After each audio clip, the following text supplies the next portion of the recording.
এবার আমার গাড়িতে আমি একটা সমস্যা পাইতেছি। সমস্যাটা হলো কি, এবার মোবিল ডাউন দেওয়ার পরে প্রথম তো দেখেন এখানে ধোঁয়া বেরোইতেছে, আল্লাহ জানে দেখা যাইতেছে কিনা, বাট আমি দেখতে পারতেছি এখান থেকে ধোঁয়া বেরোইতেছে।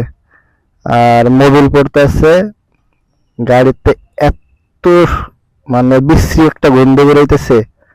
ঠিক আছে, মানে মানে 10-20 মিটারের ভিতরে মানুষজন থাকলে এই জিনিসটা বুঝতে পারবো যে এত বিশ্রী একটা গন্ধ বেরোইতেছে, অথচ ধোঁয়াও বেরোইতেছে। দেখছেন, জানি না দেখা যাইতেছে কিনা, প্রচুর আকারে ধোঁয়া বেরোইতেছে। কারণ এই জায়গায় নাই মোবিল পড়ছে বলে হয়তো বা ধোঁয়া বেরোইতেছে, এটা সমস্যা না, বাট মোবিল পড়তেছে, এর সমস্যার সমাধান কেমনি করবো?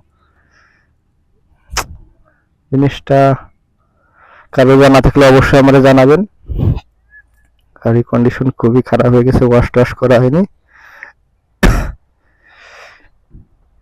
মোবিল পড়া, এত বিশ্রী একটা গন্ধ হইতেছে এবার মোবিল ডাউন দেওয়ার পরে, নিজেই বুঝতেছি না এর সমস্যাটা কি। এক ভাইরে জিগাইলাম, বললো যে মোবিল 2 নাম্বার থাকতে পারে, কিন্তু মোবিল তো 1 নাম্বার 4B মোবিলে ভরায়, তাহলে কি সমস্যা? আমি নিজে কিনে নিয়ে আসি।